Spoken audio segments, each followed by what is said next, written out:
Bonsoir à toutes et à toutes, je suis ravie de vous retrouver pour Libre Ensemble, votre rendez-vous de la laïcité. Dernièrement dans cette émission, nous vous parlions d'atteinte à l'état de droit, de remise en cause de la séparation des pouvoirs, de pression politique inacceptable sur la justice, d'alliances problématiques avec des régimes européens d'extrême droite. Tout cela suite à la lettre ouverte de 9 dirigeants européens attaquant la jurisprudence de la Cour européenne des droits de l'homme. Une lettre signée par notre ministre Bardo Wever, soutenue par les partis de la majorité et initiée par 2 dirigeantes européennes, l'italienne d'extrême droite Giorgia Meloni et la danoise social-démocrate Frederiksen. Cette lettre met en cause la jurisprudence de la Cour européenne des droits de l'homme en matière de politique migratoire. Libre Ensemble, Catherine Ax, Jacques Nizat.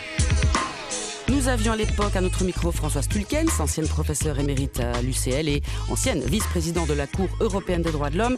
Aujourd'hui, et ce n'est pas moindre, nous avons Patrice Spinozzi. Bonsoir Patrice Spinozzi. Bonsoir. Vous êtes avocat au Conseil d'État à la Cour de cassation, défenseur des libertés fondamentales. Vous intervenez régulièrement dans les plus hautes juridictions françaises et européennes. Et vous nous venez avec cet ouvrage que vous signez, qui vient de sortir, Menaces sur l'état de droit aux éditions Alary. On vous appelle l'avocat qui fait bouger les lignes, on vous appelle l'avocat le plus puissant de France, dites donc, c'est pas mal tout ça. Alors première question, et pour vous avoir entendu déjà dans d'autres émissions, c'est toujours un peu la même première question, mais c'est de votre faute. C'est que dans la première phrase, vous dites l'état de droit a un défaut, il n'est pas facile à définir. Et tout le monde vous demande pourtant de définir l'état de droit. Je vais la poser aussi cette question pour planter le décor. C'est effectivement compliqué de définir l'état de droit parce que c'est une notion qui est assez immatérielle et qui ne parle pas forcément aux gens qui nous écoutent. Et c'est pour ça que dans mon livre, je réponds en creux en disant c'est compliqué de définir l'état de droit. Donc je vais vous dire ce que c'est qu'un état sans droit. Donc un état sans droit, c'est un état où les libertés ne sont plus garanties, où par exemple, en sortant de ce studio, parce que j'aurais dit du mal du gouvernement, des gens pourraient m'attendre en me demandant des comptes, en prenant le risque d'être poursuivi disciplinairement ou pénalement. C'est un état où, du seul fait d'être en opposition avec mon voisin, qui est très bien lui, avec le chef de la police, eh bien, je pourrais me retrouver du jour au lendemain en garde à vue, accusé de quelque chose que je n'aurais peut-être pas fait, mais de toutes les façons, je n'aurais pas les recours qui me permettraient de faire valoir mon innocence. C'est ça, l'état sans droit, et c'est ce qui existe. C'est pas une fiction, c'est pas une utopie. Il y a déjà un certain nombre d'états qui ne sont plus des états de droit, et en Europe même, qu'il s'agisse de la Hongrie, de Viktor Orban, où c'est déjà un gouvernement populiste qui est au pouvoir. Ça a été le cas de la Pologne pendant près de 10 ans, et c'est certainement de plus en plus le cas des États-Unis avec Donald Trump. Alors, je vous lis en épigraphe au début du livre. Vous citez Bruno Retailleau, l'état de droit, ce n'est pas intangible ni sacré. Ou J.D. Vance, les juges n'ont pas le droit de contrôler le pouvoir légitime et l'exécutif. Ou encore Jordan Bardella, aujourd'hui, ce n'est plus la République des juges, c'est la tyrannie des juges. C'est dingue, parce qu'à vous écouter, une société sans droit, personne ne la veut. Alors pourquoi les populistes, eux, s'échinent à tenter de nous faire croire que cet état de droit, il est obsolète ? Alors ce qui est vrai, c'est que en réalité, c'est toute la difficulté de cette notion d'état de droit. Personne en réalité vous dit ce que je vous propose, c'est une société sans droit. De la même manière, personne ne vous dit ce que je vous propose, c'est une société sans démocratie. Tout le monde propose sa propre définition de la démocratie, en ce compris d'ailleurs les populistes.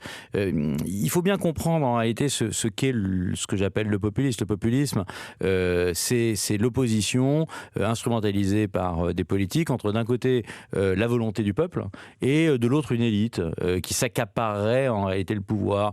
Alors si c'est des populistes de droite, ça sera plutôt l'élite intellectuelle et administrative. Si c'est des populistes de gauche, ça sera plutôt l'élite financière et économique. Mais le danger, il est bien là, c'est que il y a aujourd'hui un certain nombre de personnes qui cherchent à se faire élire et qui, au nom de cette élection, ne sont plus prêts à admettre une quelconque contradiction. Voilà. Et c'est là où nous différons entre les populistes et en tout cas moi et la grande partie de la population sur la notion de démocratie. Pour moi, la démocratie, c'est aussi le droit de ne pas être d'accord. C'est le droit de pouvoir être en minorité et de ne pas être tyrannisé par la majorité. Et ça, les populistes, ils ne sont pas d'accord, en fait. Ils considèrent qu'à partir du moment où ils sont élus, eh bien, toute opposition à leur action est illégitime, ce qui amène des populistes à déclarer que, l'état de droit n'est pas inviolable et sacré, comme Bruno Retailleau, ce qui amène le vice-président américain américain à dire que les juges qui s'opposent à l'action de Donald Trump ne sont pas légitimes, ce qui amène Jordan Bardella, quand Marine Le Pen est condamnée, à dire que nous sommes entrés dans la tyrannie des juges. Ils décrédibilisent les contre-pouvoirs et c'est en cela qu'ils sont dangereux. Parce qu'en fait, grâce au populisme, on est toujours contre quelqu'un, vous le dites, contre l'élite ou contre ceux du camp adverse. Pour autant, le populisme donc n'est pas une idéologie. Ils n'ont pas de programme véritable. Et quand Trump est arrivé la première fois en campagne, il n'avait pas vraiment de programme. Mais pour autant, certains disent que si le populisme n'est pas une idéologie, il finit tôt ou tard par se greffer sur une idéologie et qui est souvent illibérale. C'est ça le danger que vous nous dites, c'est qu'une fois qu'on a voté populisme, les promesses tombent, et puis alors il y a derrière, caché, évidemment, une autre peut-être tyrannie. Alors, ce qui est certain, c'est que mon livre, d'ailleurs, est un livre de juriste. Ça n'est pas un livre de politique. Mais très abordable. Le but, quand je dis ça, c'est que effectivement, c'est un livre qui part du point de vue juridique. C'est-à-dire que je ne voulais surtout pas faire un livre qui puisse être repris par un camp ou par un autre. Je considère que l'état de droit appartient à la République indifféremment que l'on soit ou que l'on se revendique de droite ou de gauche. Et si vous voulez, j'ai souhaité faire un livre qui soit lisible pour chacun, pour que chacun puisse prendre conscience des risques du vote qui est le vote populiste. Pourquoi ? Exactement pour ce que vous évoquez, c'est-à-dire que aujourd'hui, il y a un très grand nombre de personnes qui en réalité se sentent délaissées par la démocratie telle qu'elle a toujours existé et qui ne s'y retrouvent plus. Et ce sont ces gens-là auxquels les populistes font appel en leur disant mais votez pour nous puisque vous n'êtes pas satisfait et que vous ne l'avez jamais été. Nous, on vous propose autre chose. On va faire tomber les murs. Et pour faire tomber les murs, ils vont remettre en cause les fondamentaux de notre démocratie et donc remettre en cause l'état de droit. Et c'est ça le danger. C'est-à-dire qu'une fois élus, en réalité, ces gens vont essayer évidemment de conserver le pouvoir et ils vont nécessairement s'attaquer aux minorités. Alors les minorités les plus visibles, et celles d'ailleurs pour lesquelles le plus souvent ils sont élus, ça va être les étrangers, les délinquants. Et on voit bien que ce qui fonde souvent l'arrivée au pouvoir des populistes, c'est les problématiques de migration, c'est les problématiques d'insécurité. Mais le problème, c'est que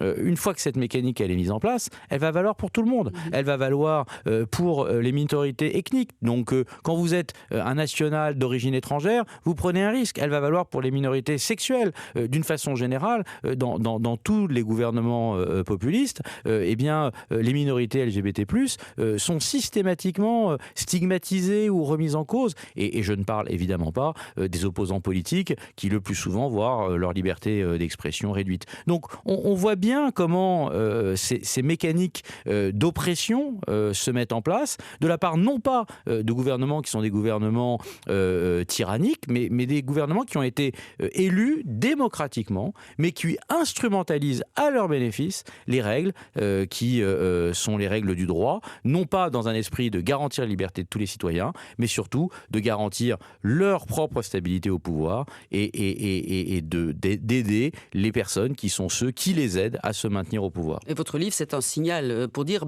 tout le monde pourra être touché. Si nos démocraties deviennent illibérales, déjà le terme, vous parlez de la Hongrie, de l'Italie, ce sont des démocraties illibérales. C'est quoi exactement cette démocratie ? Le mot démocratie, il est toujours positif, on l'aime bien. Alors justement en fait, si vous voulez, c'est ça ce qui est intéressant. Ce qui est intéressant, c'est que la menace, en réalité, sur nos libertés, ça n'est plus la même que celle qui existait au XXe siècle. C'est-à-dire que justement, ce sont plus des dictatures qui vont arriver. Il ne va pas y avoir de chars, il ne va pas y avoir de renversement de régime. Ce qui est terrible, c'est qu'aujourd'hui, la menace, elle vient de l'intérieur. C'est des gouvernements qui sont élus démocratiquement, qui arrivent au pouvoir. Donald Trump, il est élu démocratiquement. Viktor Orban, il est élu démocratiquement. Sauf que, quand ils sont élus démocratiquement, ils ne veulent pas pour autant instaurer un gouvernement qui soit un gouvernement autoritaire, tyrannique, mais ils veulent s'inspirer de la démocratie tout en nous contrôlant et en nous surveillant. Oui, c'est ça cette démocratie. C'est ça cette démocratie illibérale en fait. Oui. C'est pas. On est fiché, contrôlé. Ça n'est pas vraiment de la démocratie. Ça ressemble à la démocratie, mais on n'a plus les fondamentaux de la démocratie auxquels on a été habitué, c'est-à-dire le respect de nos libertés classiques, liberté d'aller et venir, liberté d'expression. Et donc il y a effectivement une surveillance des populations et il y a surtout une mise à mal des contre-pouvoirs. contre-pouvoir. C'est-à-dire que le principe de la démocratie, c'est que le pouvoir est le pouvoir et que ça n'est pas une seule personne qui peut tout. Et dans les démocraties libérales, eh bien, à partir du moment où on s'oppose aux leaders populistes, eh bien, on prend des risques.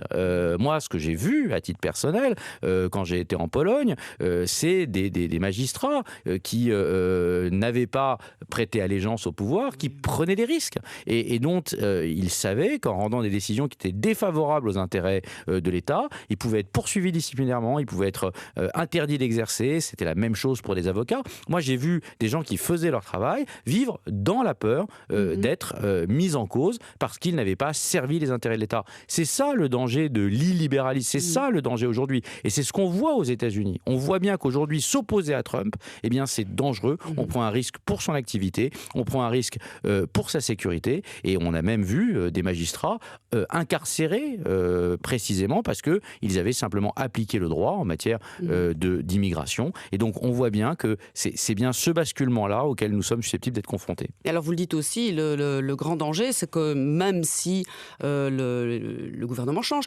le parti au pouvoir est remplacé par un autre, toutes ces mesures sont difficilement annulables par la suite. C'est ça qui est terrible, c'est que le principe donc, de la démocratie libérale, on l'a vu, c'est qu'elle est assise sur le peuple. Donc le leader populiste, il arrive grâce au peuple et il peut repartir grâce au peuple, il n'y a pas de fatalité. Donc on peut toujours voter contre un leader populiste, c'est ce qui s'est passé pour la première fois avec Donald Trump, c'est ce qui s'est passé avec Bolsonaro. Alors, je ne peux pas dire que quand ils s'en vont, ça se passe bien, mais globalement, ça fonctionne. Le problème, c'est que, eh bien, il reste toujours quelque chose de cette action on dit des que populistes. Le Trumpisme ne mourra pas tout de suite après Trump s'il s'en va. On voit bien que Donald Trump, il a nommé un certain nombre de juges à la Cour suprême lorsque il était dans son premier mandat. Eh bien, ces juges aujourd'hui lui servent pour pouvoir assurer son deuxième mandat. De la même manière, la Pologne, dont on a parlé tout à l'heure, qui est restée pendant 10 ans sous le coup d'une démocratie illibérale dont les élections ont inversé la tendance l'année dernière, eh bien, elle reste bloquée. La démocratie reste très fragile. Elle est en convalescence. Tous les juges qui ont été nommés par les partis populistes, eh bien, ils sont encore en place. Et donc, c'est très difficile de se remettre d'une période de populisme. Et c'est pour ça que je veux prévenir les gens qui se disent « Bon, bah, on pourrait tenter ». Il ne faut pas tenter, parce que déjà tenter, c'est prendre un risque considérable. Vous dites d'ailleurs qu'au Conseil constitutionnel, il doit y avoir 2 nouveaux membres en 2028 et que donc le parti qui sera au pouvoir, puisque la nomination est politique, risque de l'être si c'est par un parti populiste ou d'extrême droite, ce seront des juges d'extrême droite. Exactement. En France, donc, le Conseil constitutionnel, qui est en première ligne de la défense de l'état de droit, puisque, évidemment, demain, si vous avez un parti populiste qui fera voter des lois qui sont susceptibles de porter atteinte à l'ensemble des droits des citoyens, eh bien, ceux qui ont vocation à neutraliser cette loi, c'est le Conseil constitutionnel. Mais les nominations sont politiques. Donc, comme à la Cour suprême des États-Unis. Comme à la Cour suprême des États-Unis. Donc, la mécanique, elle est la même. C'est-à-dire qu'en 2027, en France, il va y avoir des élections. Si on admet l'idée que c'est un leader populiste qui emporte l'élection présidentielle, ce qui logiquement aboutirait à ce que dans les élections législatives qui suivent, ça soit une majorité populiste qui prenne le pouvoir à l'Assemblée, eh bien dès 2028, il y aura 2 membres du Conseil constitutionnel qui seront désignés, un par le président de la République, l'autre par le président de l'Assemblée nationale. Et 3 ans plus tard, 2031, c'est encore 2 nouveaux membres qui seront désignés au Conseil constitutionnel, voire 3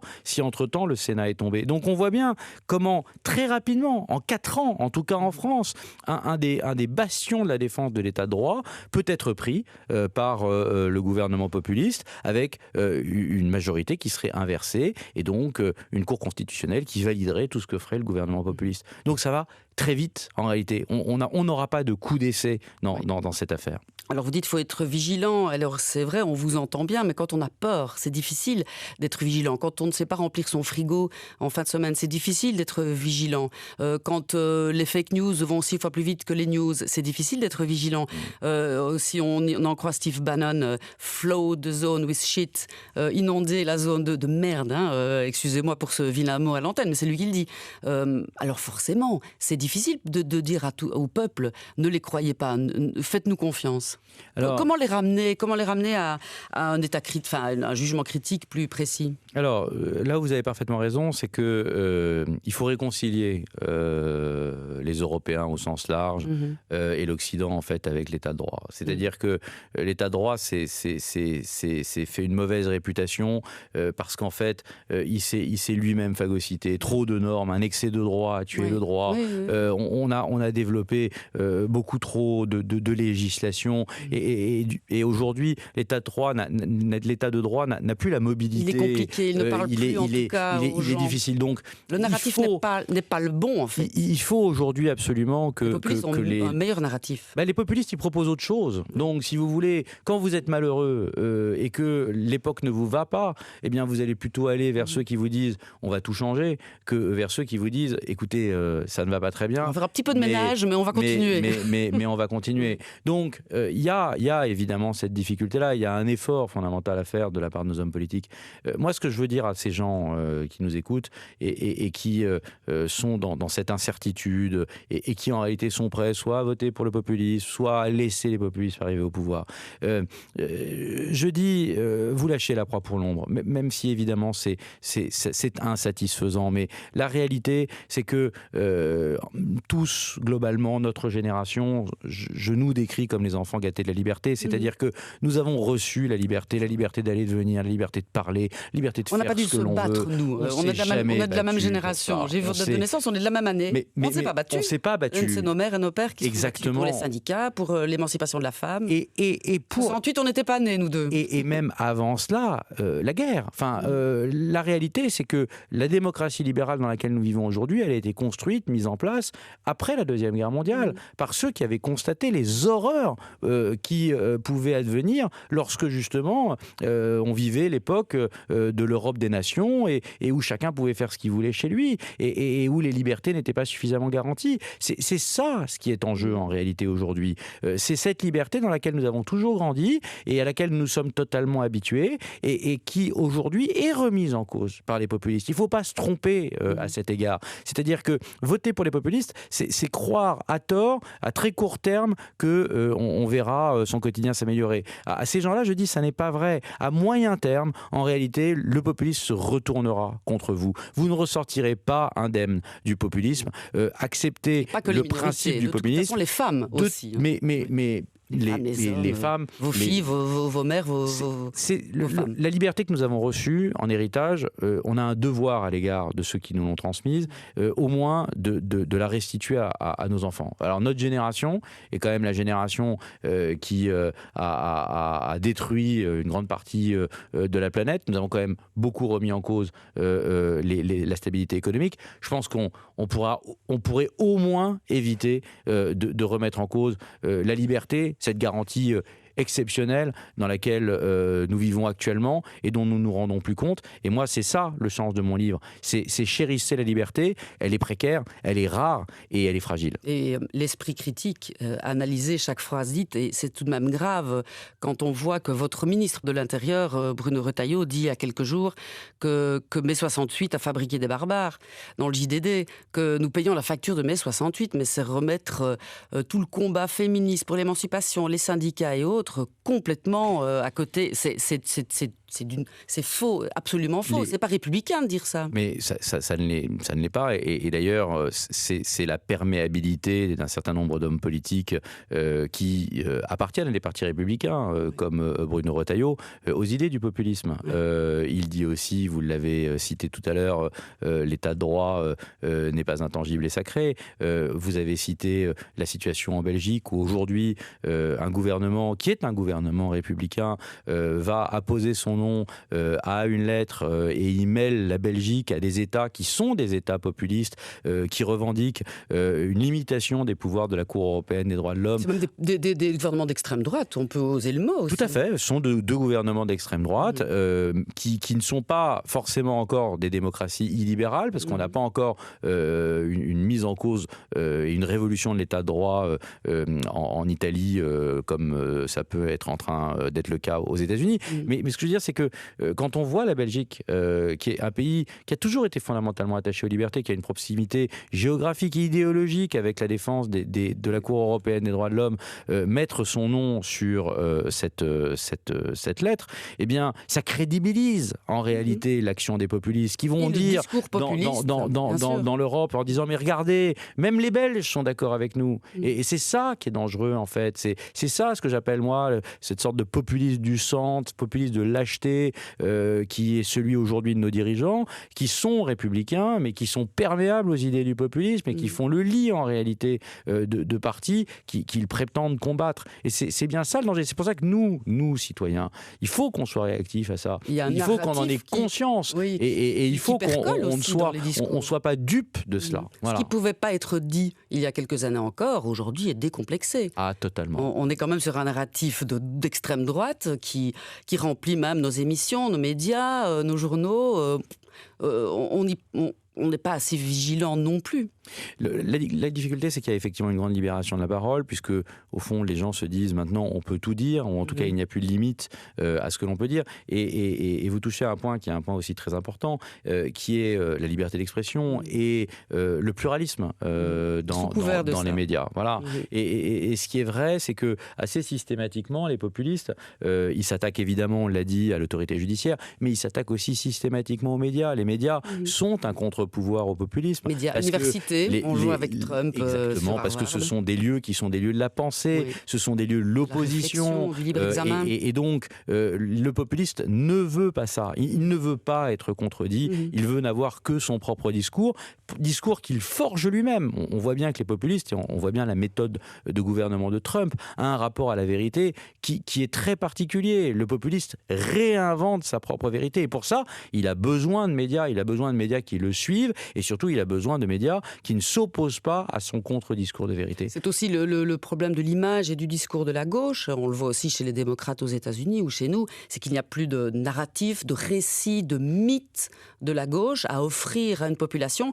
Et je veux soumettre à votre réflexion une 5e étude de la Fondation Ceci n'est pas une crise, ici en Belgique, qui a commandé cette étude, ce que pensent les Belges. Les Belges sont demandeurs d'un pouvoir fort. 69% des sondés voudraient un dirigeant fort qui appelle directement au peuple un rejet de tous les contre-pouvoirs, de toute représentation de toutes les élites. Ce score est 4 points plus élevé qu'en 2023 et 17 points plus élevé qu'en 2020, lors de la première édition de ce sondage, donc en Belgique. Les gens veulent une figure forte. Oui, les gens veulent une figure forte, les gens ne veulent pas de contre-pouvoir. Le but... Parce qu'ils ont peur, parce qu'ils ont perdu. Le but de ce livre, c'est d'expliquer à ces gens pourquoi c'est une fausse bonne idée. Ouais. Voilà. Pourquoi c'est une fausse bonne idée ? Parce que ils s'apprêtent à voter pour des personnes dont ils pensent qu'ils vont améliorer leur quotidien, alors que l'histoire, comme le droit comparé, montre que ça n'est pas le cas. Et je ne parle même pas, je ne parle ici que d'atteinte à nos libertés, à ce qui fait que on est susceptible de pouvoir penser et de se déplacer sans entrave dans nos pays. On pourrait parler aussi de problématiques économiques. Certainement, le populisme ne fait pas bonne marche. On ne va pas s'enrichir avec... Non, mais ça ne fonctionne pas. Non. C'est-à-dire qu'il y a des études qui montrent qui ont été menées sur 47 formes de populisme sur l'ensemble du XXe siècle et qui démontrent que systématiquement, à moyen terme, le populisme aboutit à une dégradation de la situation économique. Donc, c'est vraiment choisir la solution à court terme et prendre un risque très important à moyen et à long terme de remettre en cause des fondamentaux. Et ça, je pense que c'est véritablement un comportement qui, pour nos enfants, ne peut pas être pris sans réfléchir. Voilà. On ne s'engage pas que nous-mêmes, on engage l'avenir des générations qui nous suivent. Et à ce titre, cela justifie au moins une vraie forme de réflexion que je ne peux que matérialiser en proposant aux gens d'acheter ce livre et de le lire et d'en parler. On disait avant, je l'ai fait plus parler de politique dans les réunions de famille. Si, maintenant il faut en parler. Je l'ai fait pour ça en fait. Moi je suis un avocat qui combat pour des causes autour des libertés. Je me suis battu beaucoup pour le droit des prisonniers. Je me suis battu pour effectivement le respect des libertés. Aussi, voilà. Bon, et à un moment il y a un besoin d'expliquer aux gens, de dire aux gens, de donner ma vérité aux gens pour leur dire écoutez, écoutez, ne vous trompez pas. Voilà les raisons qui doivent vous pousser à ne pas tomber dans le piège des populistes. Voilà. Moi, j'écris pour ça, et c'est pour ça que je suis ici, sur votre plateau. C'est pour dire aux gens, ne vous laissez pas berner par le populisme, parce que vous le regretterez. Merci Patrice Spinozzi. Il va falloir aussi faire des TikTok comme Jordan Bardella qui mange des pommes, qui est suivi par des followers qui ont 14, 15, 16 ans, qui seront les électeurs de demain. Et c'est très intelligent, ça, évidemment. Évidemment. Évidemment comme Trump, il ne lit pas Trump, pas 10 lignes, même pas les lignes de ses conseillers. Il ne fait que regarder et écouter. Il est absolument nécessaire. Mais on parlait là, il y a un instant, de ce qu'on a vocation à faire. Il faut penser encore une fois l'état de droit autrement. Oui. Il faut que les gens qui sont les hommes politiques, qui prétendent être des démocrates, fassent ce bilan et cherchent à repenser l'état de droit. Oui. Et il faut que nous qui sommes les représentants de cette génération qui défend l'état de droit, nous sachions parler de façon différente, que nous soyons capables de parler aux jeunes, d'adapter des formes qui soient des formes d'expression, qui soient compréhensibles par tous. Il en va encore une fois de la sauvegarde de notre démocratie et de nos libertés. Merci Patrice Spinozzi, je ferai un TikTok ce soir pour vous alors si vous voulez. Menace sur l'état de droit aux éditions Alary, un livre important à lire, à acheter et à offrir et au bord de la piscine cet été pour ceux qui auront la chance de. Merci à vous et merci à ceux de votre qui nous ont invitation. suivis d'avoir fait le choix de nous suivre. À très bientôt pour un autre rendez-vous de la laïcité.